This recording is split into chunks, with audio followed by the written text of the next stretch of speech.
ከእግዚአብሔር ጋር ጊዜ የሌለው ሰው እግዚአብሔርም ከሱ ጋር ጊዜ የለውም። ለእግዚአብሔር ጊዜ ከሌላችሁ እግዚአብሔርም ለእናንተ ጊዜ አይሰጥም። ለእግዚአብሔር እንዴት ጊዜ ታጣላችሁ? እኔ እኮ ይገርመኛል። እግዚአብሔር የቲክቶክን ሩብ ይደርሰዋል ዛሬ? እስኪ ንገሩኝ፣ ይደርሰዋል? እንዴት ተጣድፎ ሰው እንዴት ተጣድፎ የዘወትር ጸሎቱን እንዲሁ ያም ካደረሰ ነው ተጣድፎ ጨርሶ ግን ፌስቡክ ላይ ቲክቶክ ላይ ግን ተጥዶ ነው የሚውለው። ለምንወደው ሰው የምንሰጠው ብቸኛው ስጦታ ምን እንደሆነ ታውቃላችሁ? ምንድነው? ጊዜ ነው። ጌታችን ኢየሱስ ክርስቶስ ለሚወዳቸው ሰዎች ጊዜ በመስጠት ነበር ፍቅሩን የሚገልጥላቸው። ለቤተሰብ ጊዜ ሊኖር ሰው ባል ለሚስቱ ጊዜ ሊኖር ይገባል። ሚስት ለባል ጊዜ ሊኖር ይገባል። ለልጆች ጊዜ ሊኖራችሁ ይገባል። እናንተ ጊዜ ትሰጣላችሁ?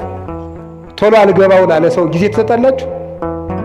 አንተ ደደብ እስከ መቼ ድረስ ነው ካንተ ጋር የምንወረው አትሉ?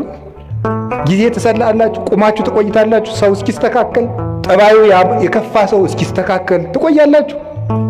ወዲያው ነው ማንን አይቆይም። አሁን ጥሎ መሮጥ ነው በቃ። እና ቆዩት እስቲ ሁሉንም ሰው ቆዩት፣ ይስተካከላል። ከቆየ ነው። በጊዜ የማይስተካከል ዲያብሎስ ብቻ ነው። ሰው ይስተካከላል።